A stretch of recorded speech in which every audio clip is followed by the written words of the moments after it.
You're listening to A Climate Change. This is Matt Matern, your host. I've got a great guest coming on the program, Saxon Metzger. Saxon's with the NuLife, and what they do is end-of-life decommissioning of solar panels. So without further ado, Saxon, welcome to the program. Yeah, thanks so much for having me. Really appreciate it. So tell us a little bit about what you do at NuLife and what the company's up to.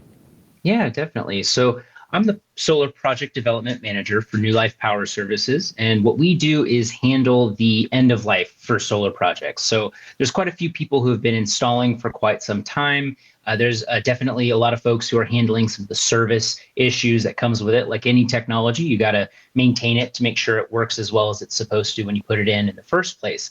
But then there's the question of what happens when, like every technology, doesn't work as good as it used to, or it stops working totally.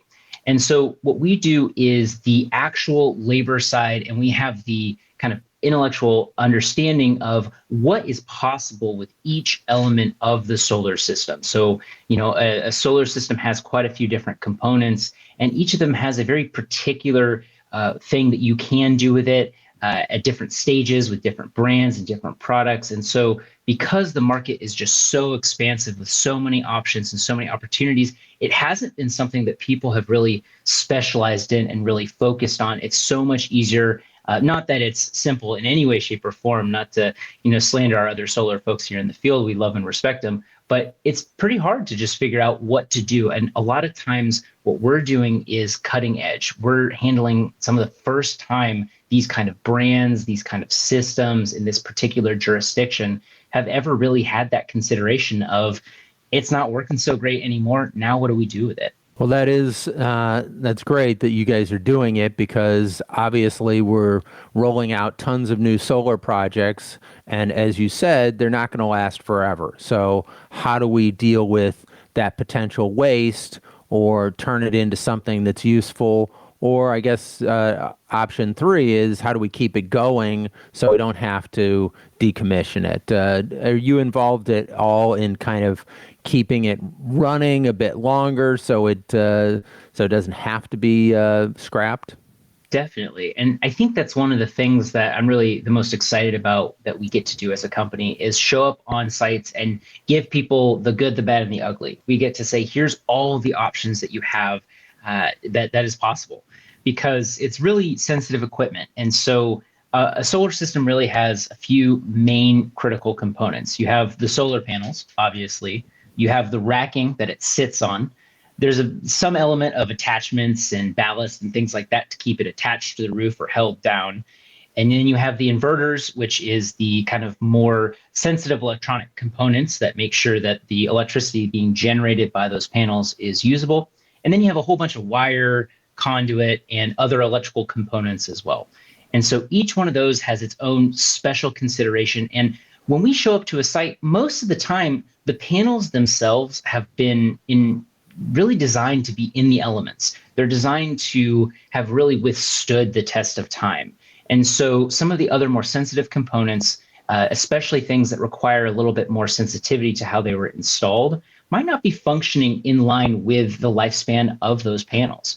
So when we show up on a site, sometimes what we're able to do is what we call remediation or repowering, where we can take older inverters that are no longer functioning or functioning very efficiently and change them out, replace them out with new inverters that have more efficiency, that are, have brand new warranties, that have kind of better technology for fire protection. Or we're able to address some of the connector issues on the wiring end and say, well, actually, this has only been off because some of the conduit has just been clipped, or there's a fire issue that has happened that has caused this to not function as well. Or we'll have a section of that racking or the panels that have failed due to, let's say, hail, extensive wind, something that wasn't necessarily installed correctly that has lowered the lifespan, or there's manufacturing defects. So our first goal is to offer that. What you have, let's minimally touch it, let's repair it, so you get to have the same system, keep it going. Tell us a little bit about what an inverter is for those of us who are not solar geeks, who may not know everything about a solar system. I feel like that's one of the values of the program is kind of to dive into these issues and educate people as to at a more expert level. So please go ahead. Yeah. So what an inverter does is it takes the electricity that the solar panel generates, and that what the rays from the sun basically are hitting that panel. They're exciting these cells. They're generating that electricity, but it's not usable by the grid directly. It has to be converted by and large to be able to be used by your household appliances, by the grid. And so what the inverter does is it inverts the electricity from DC to AC. And then that allows there to be a very clear connection between the solar system. And then you can also tell that that would make that part a very critical component. If anything goes wrong there, you're going to have this huge disconnect where beautiful, amazing, effective panels are not actually in any way, shape, or form useful because they're not able to get through and actually be sending electricity to your building and then ultimately to the grid. Oh, okay. So tell us how did you come upon working in this field, and kind of what's your personal journey to work in the solar field in particular, in this company? I was born and raised in Southern California, and so for me, I always had a sense of environmental care and consideration. There's so much in our school system that I think really helped be able to understand that, if I throw something away, it's going to end up in the ocean. And that's the place that I play, that I go and I see, we're releasing the turtles, right? There's something that's very directly connected. And so I always had in my mind, why wreck the environment for no reason? And if you're wrecking the environment, the reason's probably pretty challenging to come up with. But a lot of my background also came with that consideration and I was a numbers guy. I was a numbers nerd. And so my undergraduate was in economics, and I ultimately got my MBA with an emphasis in sustainability, trying to marry economic and environmental sustainability together. Because waste is something that affects the economics of the world as well. If you have to throw something away, you have to buy another thing. Everyone who's ever managed a budget knows that's not effective use of our resources either. And so when you marry those things, you combine those things, you have to find some way to be able to do that and justify that for people. And so I got into solar as a way of really a perfect proof. Why not utilize the sun, which is producing all of this energy all the time, to be able to power our world without having to go through all the other processes. So it was a perfect blend for me of that economic and environmental sustainability. So how does NuLife fight climate change? Well, the main thing that we're able to do is take panels that would otherwise potentially just be thrown into a landfill and do something with them. So our goal is to reduce waste by, offering that remediation, repowering first. So let's basically fix the car. If you had to throw away your car every time you got a flat tire, it'd be really expensive, and you'd be contributing a lot to the, our landfill issue, and it's continuing to grow. So what we're trying to do, the next step, let's say we can't really repower. There's some real fundamental issues or things that are broken that really need to have something done with it. What we could do at that point is make sure that it's being recycled appropriately. And recycling now as an industry is really able to handle quite a bit of the waste that solar is generating, to actually take those and break those panels down into very usable material. You have the frame, which is made of, metal. You have your glass that can be typically recycled as well. And then you have some other rare earth metals and other components that can be harvested as well. So what are some of the biggest gaps that NuLife is finding kind of in the solar world, and how is NuLife kind of bridging those gaps? Well, I think one of the main issues that we're noticing is that people, when they have solar installed, sometimes it's on folks. There's not a lot of questions being asked of what happens over the life of the system, and towards the end of the life of the system, what do we do about it, and what's that going to look like? And there's not really been a lot of clarity in the industry because we haven't always had the tools and the resources. And so what we're trying to do is bridge the gap where we're getting more information out there. So our website has a free end of life calculator where you can plug in the details of your project and see how much it will actually cost to remove. I'm trying to do things like this, going and educating people. And I'm also a professor of sustainable business, and I utilize this teaching my grad students quite a bit for as an example of an industry that is learning how to become even more sustainable than it originally was. So what makes your company unique among solar companies? I would say that, there's some really awesome people joining in and doing similar work to what we're doing. But I think that we were a real pioneer when it came down to trying to learn about the nuances of what's going on, and also in particular workforce development. We have a lot of our crew in-house. So we have basically the capacity to have trained folks who've had the experience working on these kinds of racking, panels, material in different jurisdictions. We have folks who have that real expertise that they can offer from site to site, because it's not just installation in reverse. There's all these other consequences, factors, and considerations when you're removing it that if you don't have trained, educated folks in construction management, in OSHA safety practices, you're really throwing a lot of risks out there from just trying to copy and paste other skills. So what are the options for solar when it's nearing the end of its life cycle? What do you see there? Well, the great news is there's usually several options. The repowering and remediation is the first simple one. I think it's something where we have, a real challenge sometimes in, being able to work that all the time, because sometimes things are too far gone, or you'll have some of these panels and systems that have been around for 25 years generating electricity. It's just time that those things are replaced because they're smaller than some of the smallest systems we're installing now. So after that, the next kind of option in terms of, the best case scenario is resale of products. So we're able to take solar panels and racking that has actual usable, reusable value and either resell them, or we can utilize them ourselves and work on other projects. So a lot of systems utilize the same kinds of panels for a period of time. And you'll find companion systems for entire portfolios of projects that were built in a similar period. So if one system has kind of this pause of what we're able to do, then we can take that and move it to another area, plug and play over on that, and that other system that might have had broken panels or damaged. And so we can kind of extend the life of that, repower other systems, even if we have to decommission that. And then the last item would be the recycling. So how can we make sure that we're doing a hazardous waste disposal or just waste disposal in a way that is most effectively utilizing the resources that went into those panels to begin with?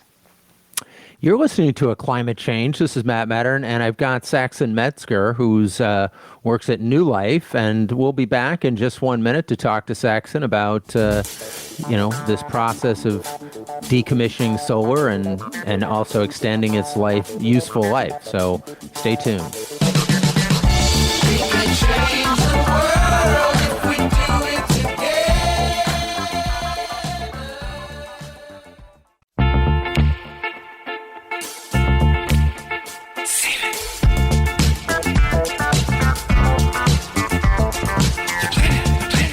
You're listening to A Climate Change. This is Matt Matern, and I've got Saxon Metzger of NuLife.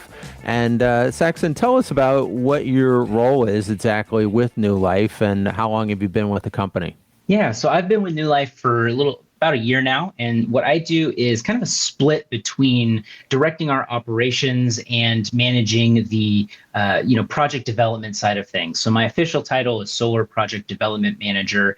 And my real main purpose with the company is to work directly with our president, Cesar Barbosa, not only in terms of creating and finding the clients that need our services, working on the different budgets for the different options that we have. And then when we actually have projects that we've signed, then to be able to go through the next steps of actually making sure that we have all of the resources, the equipment, the tools, the labor, the permitting, all of the weekly reporting necessary to get that done effectively. Then I manage and moderate that project over the course of its life and make sure that we complete on time, under budget, your typical project management tasks.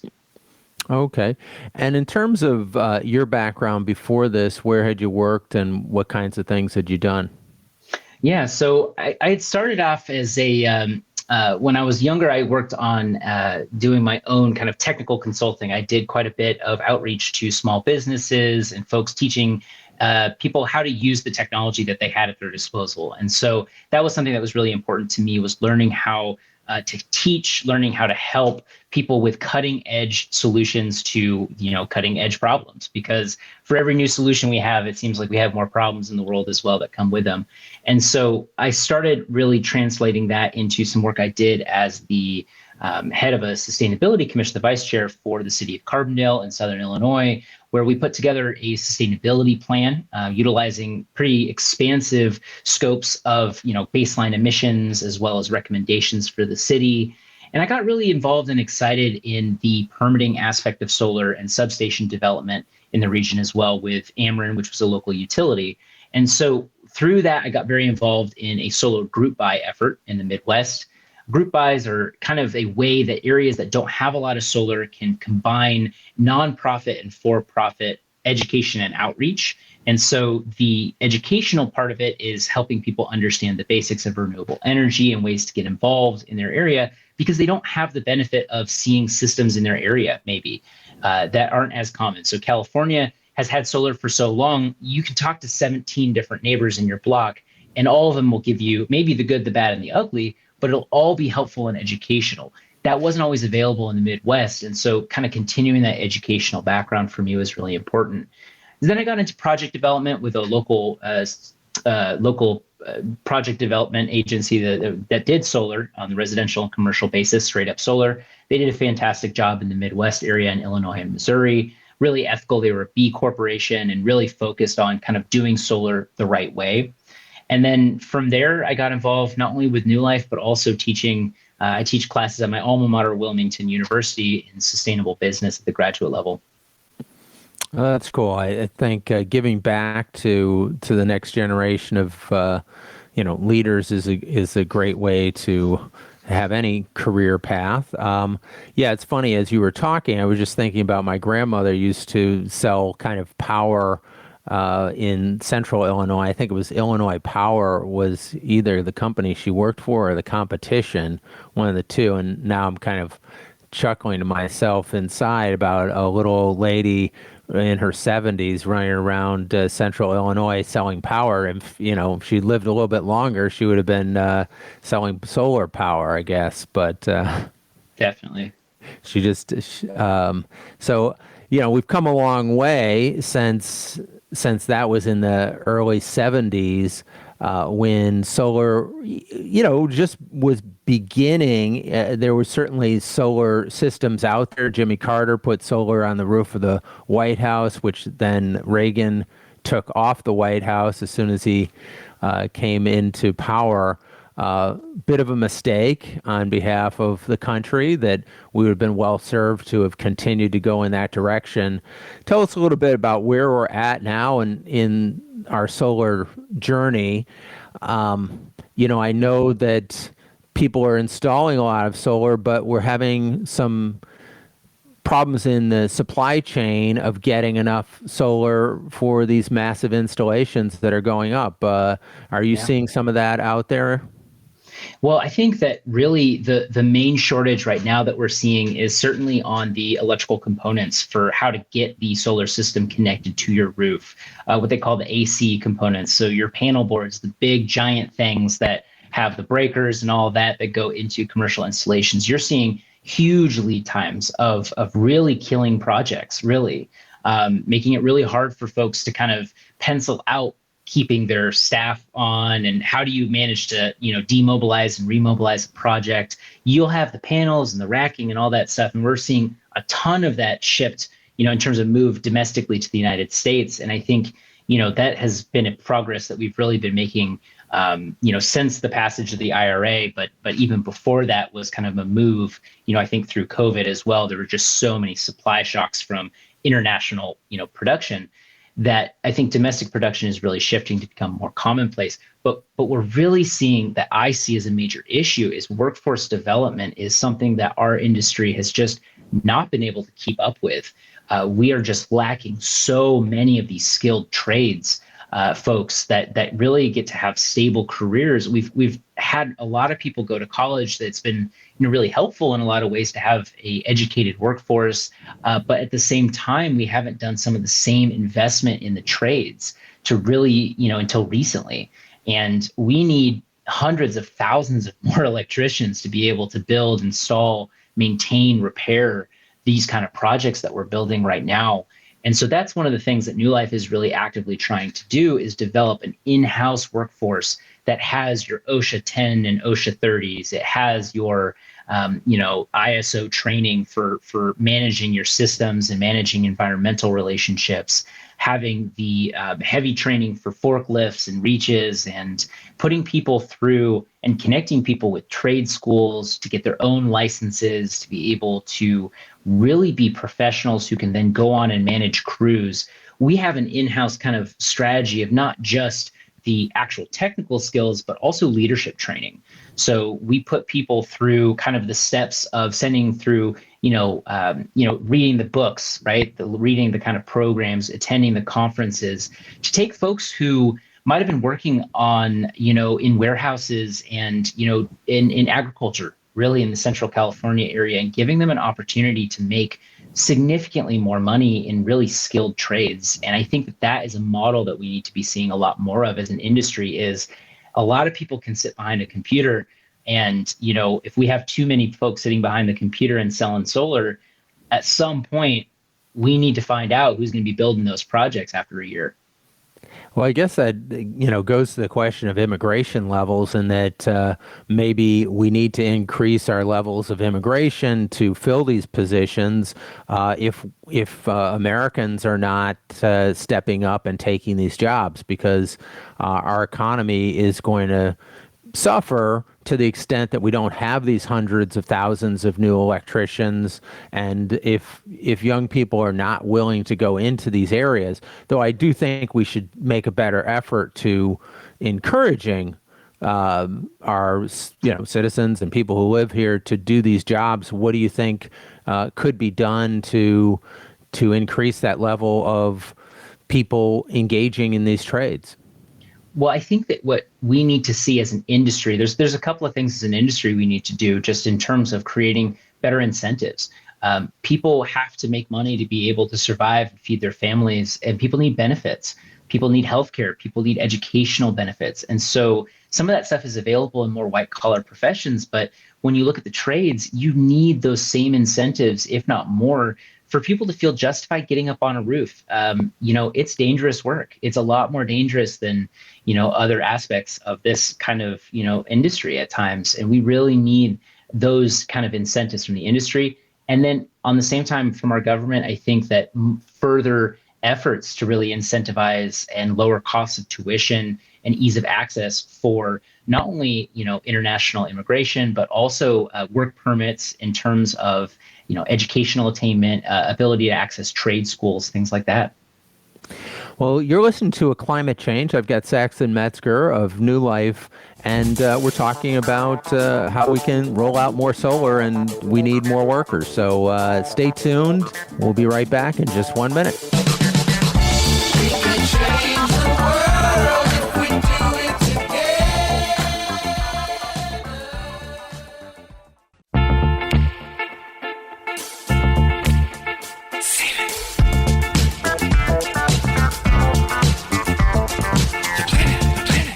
You're listening to A Climate Change. This is Matern. I've got Saxon Metzger, who is with NuLife, a company that does end-of-life decommissioning of solar systems.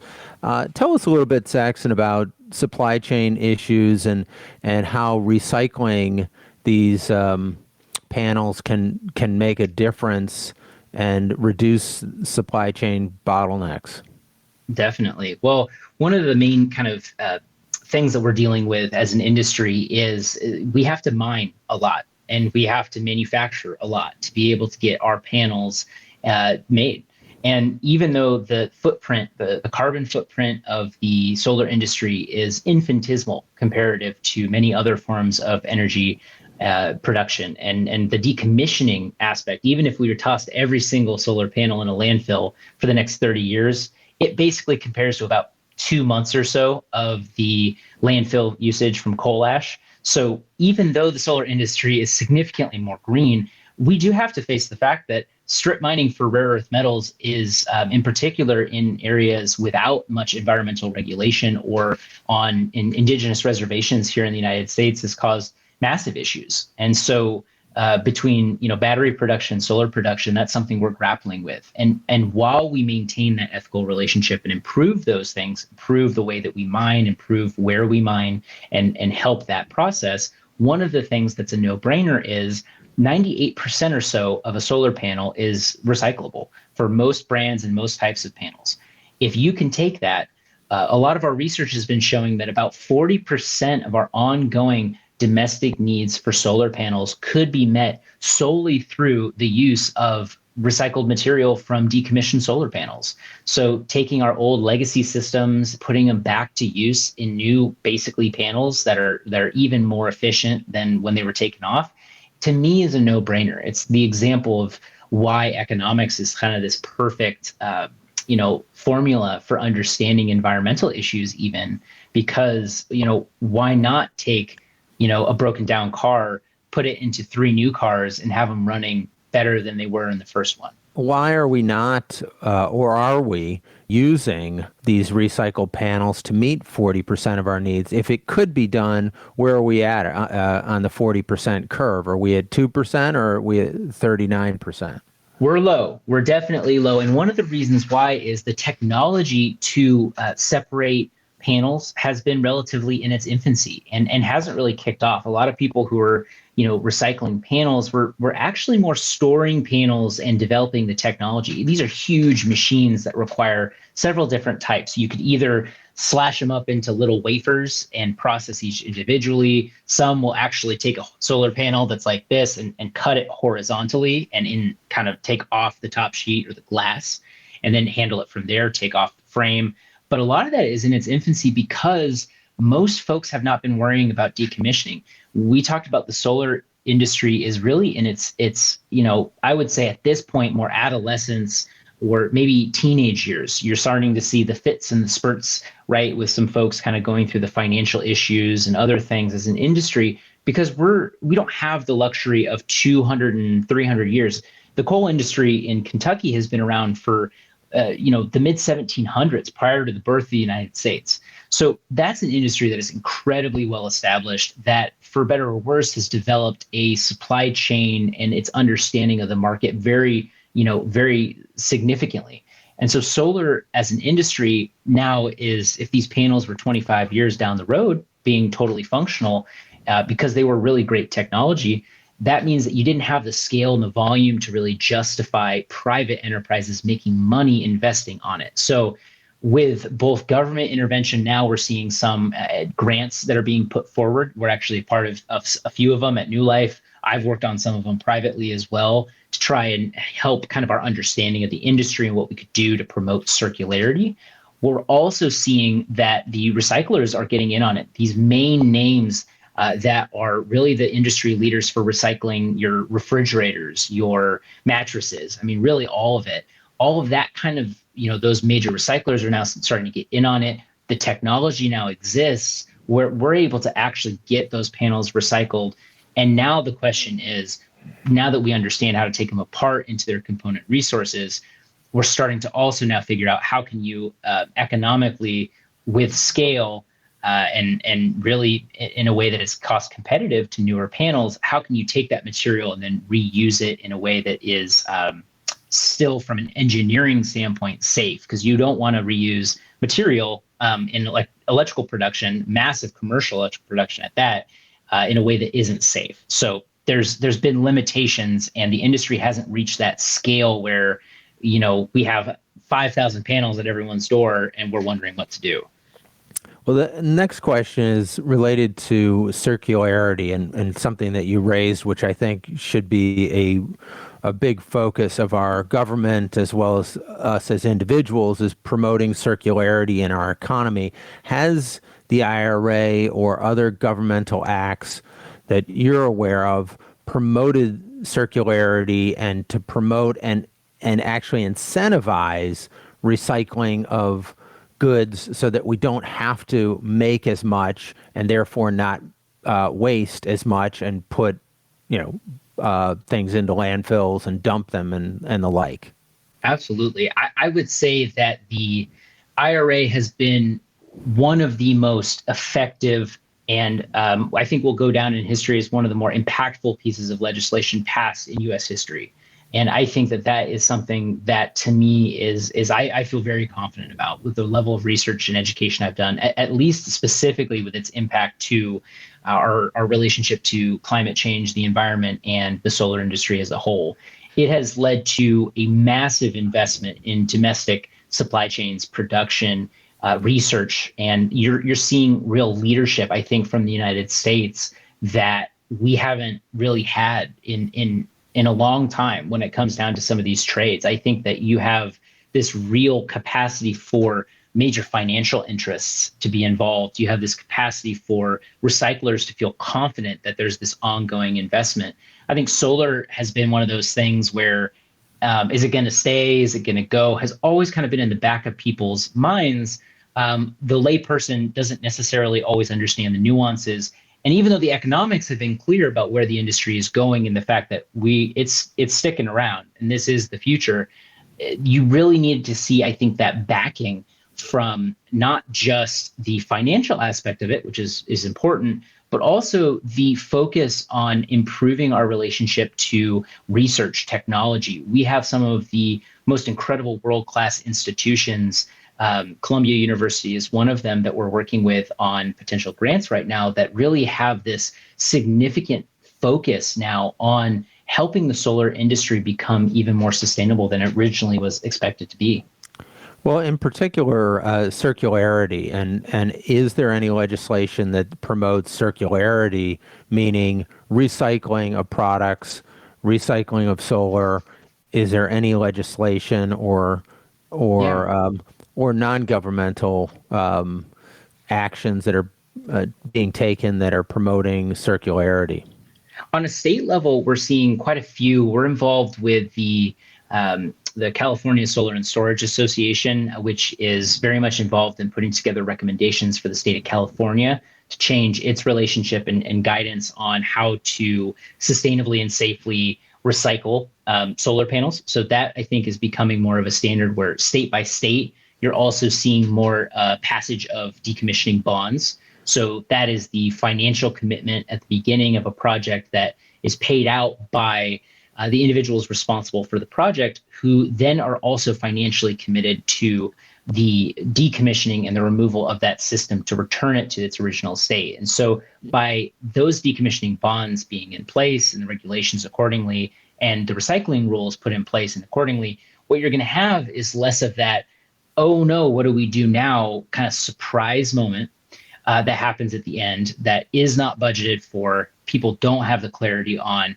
And in those situations, I think the reality is, unfortunately, the easy solution is going to win out. So can you just sneak these into a landfill while no one's looking? We think that the solar industry can't survive too many photos of us, going through and bulldozing massive fields of solar and, calling it a day. That's something that I don't think our industry can survive, and nor should it even attempt to do. But I think that we've had conversations with even large scale people who are really important players in the utility space on the side of the actual utilities themselves, who that's kind of in the back of their mind of, if nothing happens, we might just do that. And so I think on a state by state basis, you're really seeing this movement towards those decommissioning bonds that are more accurately priced. You're seeing that encouragement from the states on how to recycle and what to do with hazardous waste and waste designations. And then you're also seeing this agreement as the industry of, we can't do that, y'all. We have to figure out how we as an industry are going to move forward. And that's why you're seeing these recycling partnerships and the resale partnerships. There's several online databases and marketplaces now where you can go and post the panels that you've removed from a roof, and everyone who's connected on that platform can then say, oh, I actually need 10 of those to help me fix my old site. Let me grab those and reuse those and help promote my system lasting longer. Let's not just throw it away because it's broken. Let's fix it. Well, that's a great idea. In 30 seconds, can you tell us what a decommissioning bond is?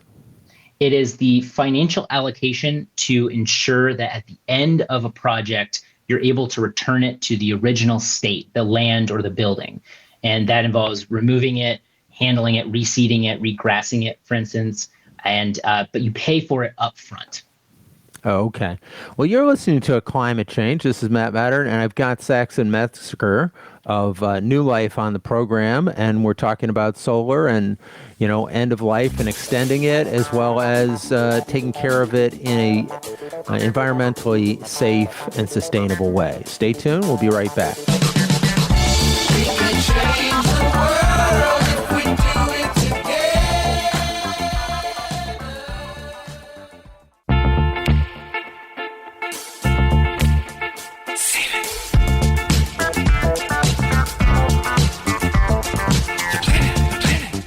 You're listening to A Climate Change. This is Matt Matern, and I've got Saxon Metzger of NuLife, who is focused on decommissioning solar.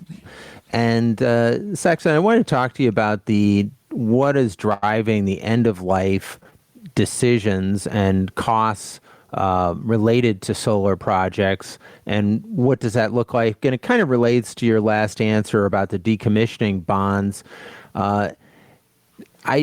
To me, it doesn't make any sense why somebody would return a solar site to just putting grass or whatever on it, because it's so difficult to find good solar sites these days. It seems like it would just make sense to re-permit it or keep the permit going so that you could put just new solar cells or recommission or rework them so that you wouldn't lose that site. Definitely. Well, and I think that is kind of the underlying logic that has really been with the industry. And it's totally true.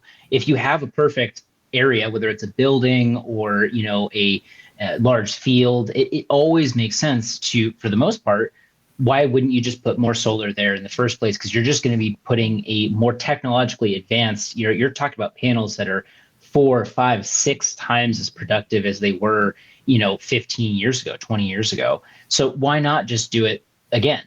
And what ends up happening is if you don't plan on the decommissioning, then what happens if you can't just put new solar in? So we've experienced issues where a building, after just 5 years of having a solar system, was needing to be demolished. It's a large scale project that the owner just didn't have an interest in retaining the use of that building. And financially, it penciled out for them to just demolish the entire structure.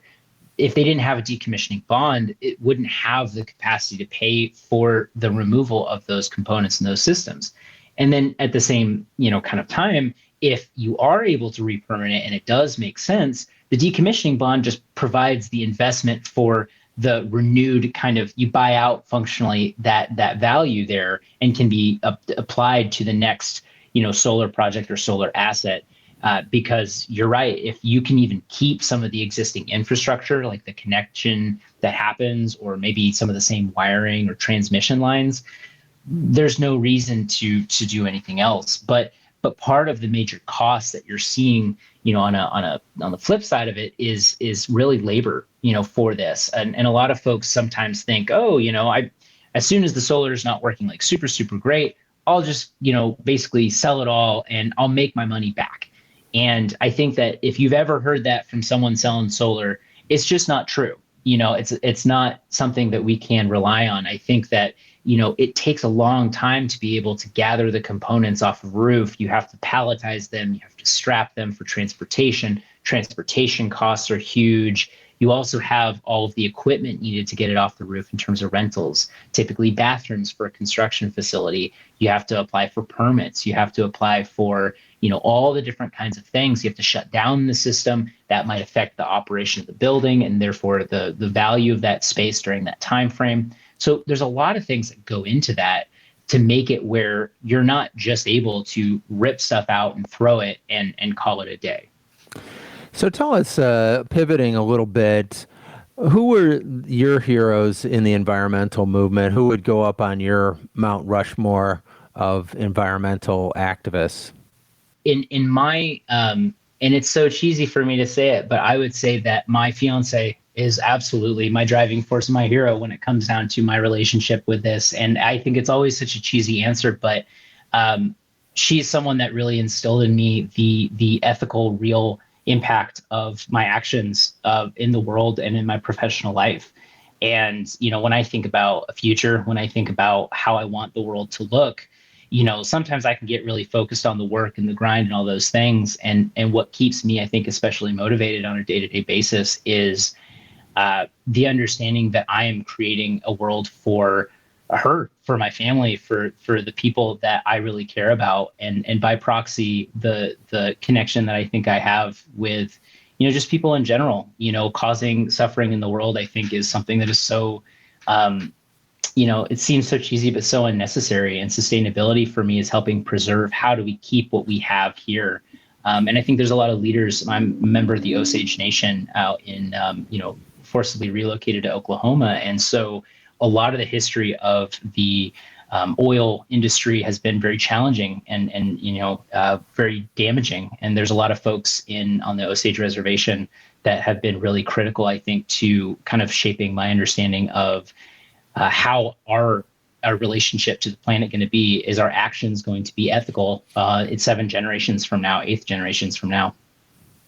Well, that's I appreciate that, and of course for our audience, the Osage Nation and the oil industry is the subject of the Leonardo DiCaprio movie that's come out recently, and how all these murders occurred of people who were Native Americans to try to get their money that had come from oil wealth that they obtained. And, just an incredibly tragic story. I think the other thing that I was thinking about as you were talking was that a lot of this goes back to, say, John Locke and some of the things that the founders put in the Constitution, but they didn't really put anything in there about stewardship of the land. And I think at that point in time, it maybe didn't seem like it was that important, because essentially it looked like we had unlimited natural resources and that pollution really wasn't a problem. And we've kind of let that drop off the map. Maybe you could talk a little bit about your sense of stewardship and how we can instill that and maybe make it part of law that we have to consider something like our effect 7 generations out.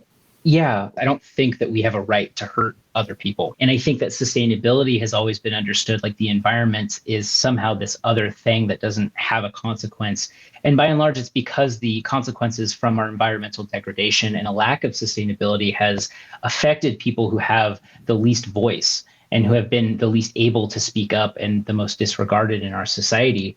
And so we've always experienced these consequences, and they've just become more and more apparent to even people who have the financial resources and the privilege that have been able to potentially avoid it, in the past. And so part of stewardship that I think is important is just recognizing that you don't have the freedom to do that. It's not even a choice. Why would you consider it a choice to be able to have such a negative impact to yourself and the world around you, really, for personal benefit? Right. I think that it's kind of the metastasis of capitalism, and it's something that it wasn't considered by, say, Adam Smith, because at the time pollution really wasn't an issue. So you didn't have to consider impact on the environment. It wasn't part of standard economic theory, because it didn't seem like whatever amount of wood we chopped down or coal we burned, it didn't really seem to affect anything. But the truth is that it does now have an effect. We do see the effect. And it's a selfishness to say, well, I'm just going to keep burning and polluting because it feels good and I like having, a car, or this or that, the other thing. And what are we going to do to address that and say, hey, we don't have a right to just pollute. Yeah. It's got to be limited. How can we create some law that really does protect their rights of nature, and essentially saying, hey, there is no right to just pollute indiscriminately? Well, and I think that, in even the basic classroom setting, if you had a student who is causing a massive disruption and causing issues, you would just have the enforcement of the existing I think enforcement of the existing tools at our disposal, if you're at a pizza party and someone takes 17 of the slices and there's only one left, that wouldn't be allowed, right? And so it's common sense kind of ethical behavior, but in the macrocosm, we kind of get to step back and feel like it's somehow very different from the basic examples we try and teach our kids. And so, for me, we have an environmental protection agency. We have all of the legislation on hand that does very, very significantly have real impacts and real consequences and real clarity on what you can and can't do. And so for me, you have to do that intelligently. We don't want people to jump through inefficient economic hoops. I hate filing unnecessary permits, but I love filing necessary permits. So if it is helping make sure that the world is not causing significant issues because people have to go through the proper channels and protocols and have someone double check and review, that's worthwhile. And my thing is self-governance is the first step. If we get people to self-govern, we don't have to have anyone come in and say, don't do this. You only have that major large governmental, the big government stepping in when people have failed to self-police and self-regulate themselves and their communities. And so anyone who has the issues and the complaints, take it up with the people who are causing those issues in the first place. Well, we don't need that as long as you're not doing it. Well, I think that in reality, we have to recognize that people and corporations will take as much as they can take because there is greed out there in the world, and that's just reality. So that's why we have an SEC to protect people in the securities markets. That's why we have an EPA to put a check on pollution. But those systems aren't sufficient. The EPA has been insufficient to stop the problems that we have. How can, it needs to be a more robust system, or else we are going to continue to pollute at levels which will endanger our entire environment. I mean, we're already on the precipice of destroying the environment. So, and with lots of regulations, but insufficient regulations to say, hey, as you eloquently said, we have no right to hurt other people, yet that is exactly what we're doing. And, unfortunately, we don't have the answer to that question by the end of this session, but you've been listening to A Climate Change. This is Matt Matern. I've had Saxon Metzger on the program of NuLife. It's been great having you on the show, Saxon, and thanks for the great work that you're doing out there in the community. Thanks so much for having me, Matt. I appreciate it. We can change the world.